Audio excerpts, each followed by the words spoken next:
Hi guys, Emma here, and today I'm going to be watching an episode of Black Mirror. I've been recommended the third episode of season 4 called Crocodile, and I'm going to be uploading an edited reaction of that along with a quick review saying what I think of the episode. I'm not exactly sure what I think of the title. If this was like a movie and it was called Crocodile, I think I would choose not to watch just because I would be scared it was something like Sharknado. I don't actually like seeing creatures in stuff, but because this is Black Mirror, I expect that crocodile refers to something weird, like a search engine or something like that. So everybody's wasted in that party. That was a quick scene change. So they're on some kind of road trip or something.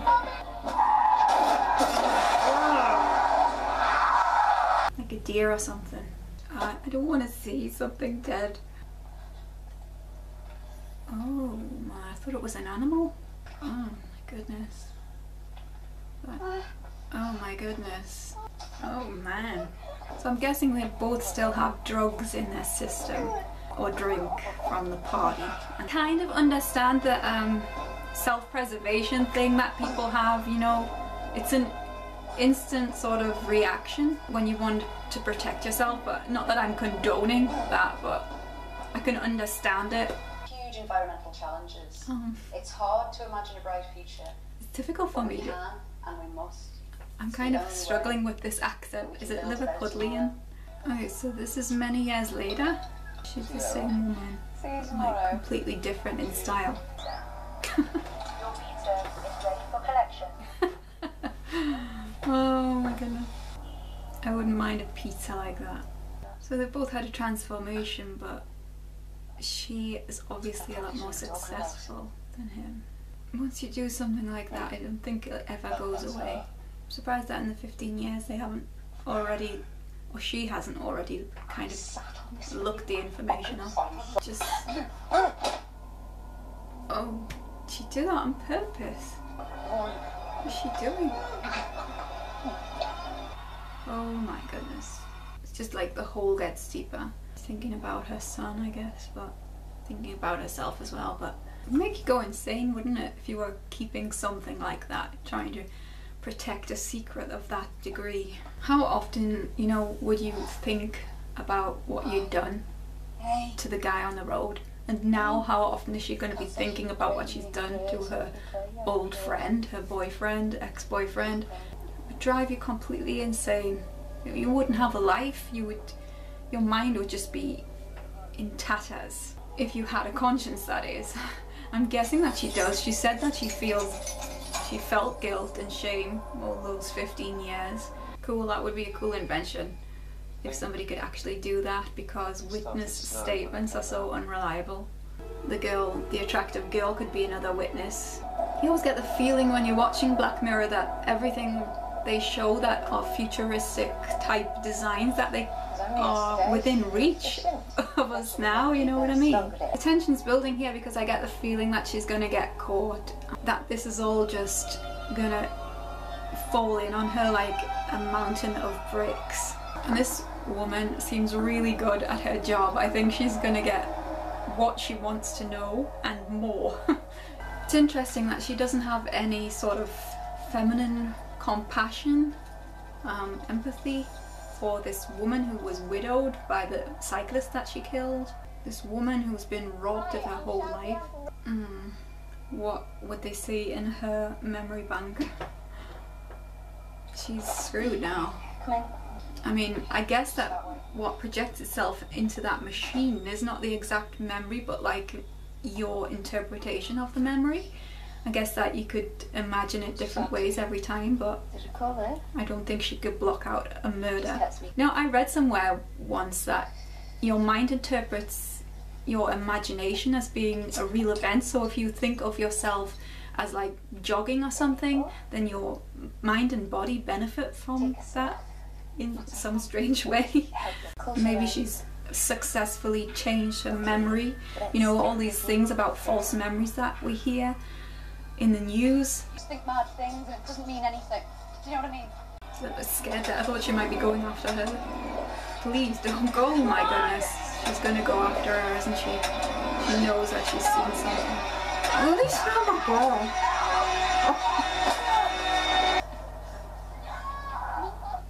Oh my god. I mean, she can't, like, she has to stop somewhere. She can't just kill everybody. What's she gonna do? Go after the husband as well? Oh god. I don't know what the title refers to, but these mountain ranges kind of remind me of a crocodile. She's like soulless now. I mean, is there any point in this? Because can she really feel happiness for her own family when she's done all of this now? Or is she just thinking about all of the bad stuff that she's done all of the time? So that's robbed her of her own happiness anyway, which she was trying to protect by doing all of this. Oh crap. Oh god. That is pretty violent. I guess she does still feel a little bit of guilt covering him like that. She doesn't want to look. Is she crying for herself, or is she crying for the people that she's killed? Oh. She's drinking herself to oblivion again. Oh my goodness. Oh, you can do it on a guinea pig. Oh my goodness. So just finished watching Crocodile. What an emotionally draining episode that was. Pretty terrible ending as well. For obvious reasons they cut the scene with the baby, but the aftermath and just hearing about it is enough to generate feelings of immense disgust and horror that a baby could be killed, and not just a baby, everybody that was Mia's victim in this episode, as well as Rob's victim, the initial cyclist. So initially, Mia didn't want to conceal the death of the cyclist, and it was Rob's idea to do so. By the time that she transformed into this successful businesswoman with a family and a great marriage and a position in a society where she was respected and revered, she did not want to submit to Rob's request to send a letter to the widow of the cyclist in an attempt to free her of the not knowing, her waiting for her husband to come home, never getting married again, never having any kids, never having a life because she's too focused on waiting for him to return and he's never going to. Mia can't accept that that's the right thing to do because she knows that her own family would be at stake. Her own life is too important to her now. It's not just herself, I guess, it's her husband, her son, and her reputation, I guess, as well, that she's protecting.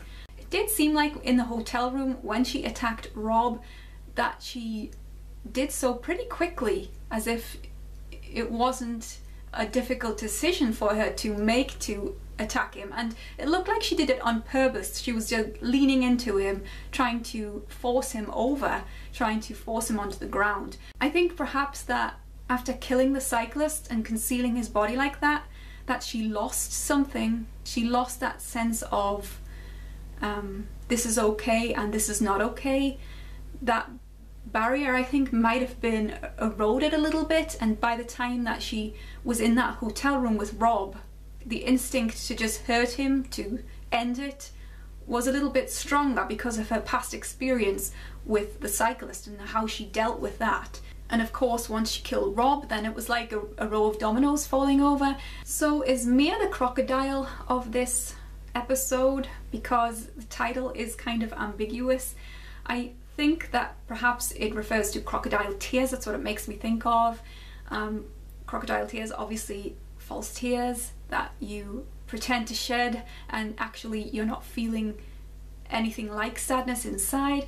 Also, there was a shot of the mountains at some point in that episode. I think it was just after she killed the insurance lady, and the mountains really looked like the back of a crocodile, all spiky, and the whole of that environment, I think, the place where they were living sort of felt enclosed. I think the snow as well was a factor in making me feel a bit claustrophobic, as if there was no way out, as if the mountains and the snow were all imposing and sort of pressing down on everything. There was a bleakness about the environment, I think, that was portrayed well in all these lengthy shots, scanning right across the mountain range and scanning these empty fields and industrial type landscapes. It just didn't feel like a place of life. So is Mia a likable character in this? I don't think so. From the moment that she kills Rob, I think that my compassion for Mia went out the window. I know that she was an innocent in the original death of the cyclist, but she still went along with it. You know, she could have walked away at that point. She could have said, no, I'm not gonna partake in this. But she went along with it. She weighted down the body, she put the stones in the bag, she helped Rob chuck the body into the lake, and she kept quiet about it for all that time. She didn't look up the wife of the cyclist at any time during that 15 years, which kind of suggests that maybe she didn't care as much as you might think she did. Even though she has this reaction to killing the people that suggests that she does feel a bit of guilt and sadness and horror, that maybe that's only half of her, and maybe the other half is just as relentless, looking for self-preservation and to protect their family. As I say, she didn't have any empathy for the insurance lady, Shazia, I think her name was. No, there was no female, you know, there was no female to female kind of empathy, I don't think, either for the wife of the cyclist or for Shazia, the insurance lady.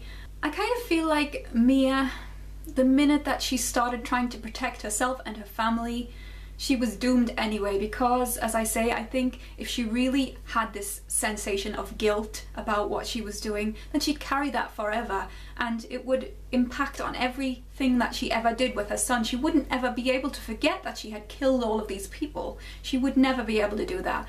It would always be with her. It would taint every experience that she had with her son and her husband, and in life itself generally.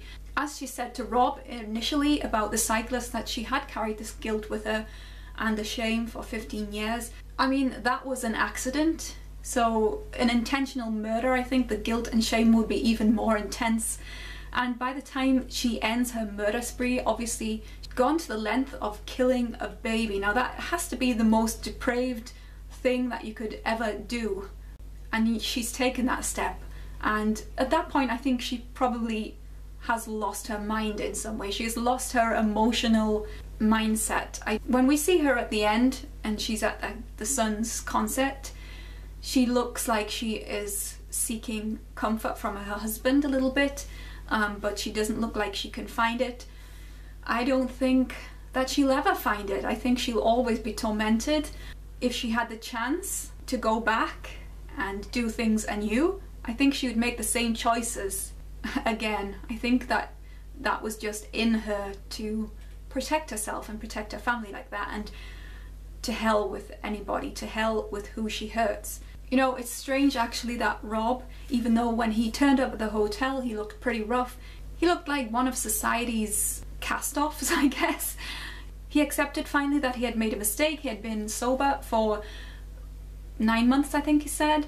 I think regardless of Rob's lowly position at that point, that he was actually morally right. And even that little step of writing the letter was better than nothing at all.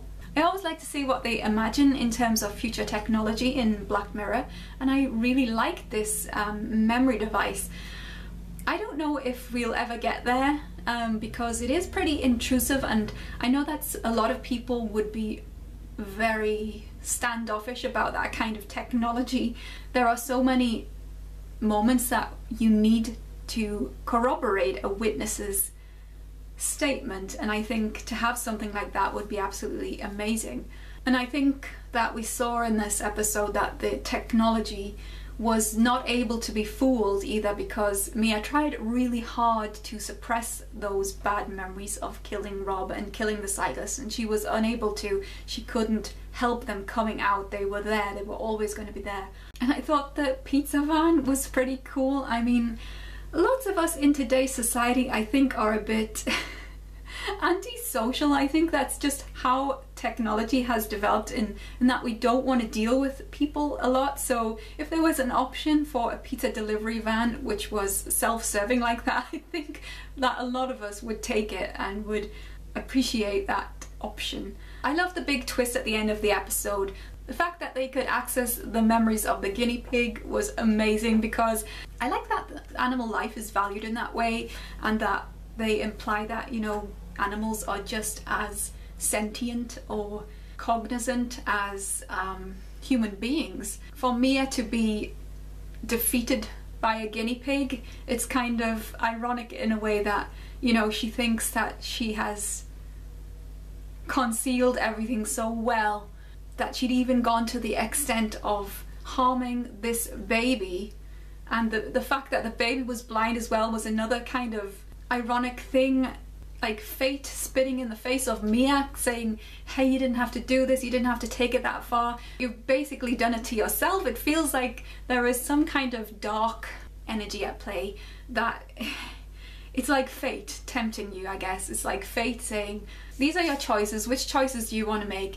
The whole episode actually reminded me of a 1980s segment. I think it was a short story in one of those compilation movies, and I'm pretty sure it was called The Hitchhiker. I can't remember whether it was like the Twilight Zone movies or something else, maybe Creepshow, something like that, and a woman knocked over a hitchhiker, and the hitchhiker sort of kept appearing. In the end, it was retribution against her act of trying to conceal the death of the hitchhiker, because she left him for as a hit and run, and it was a similar sort of thing in this. She deserved to be punished for what she did.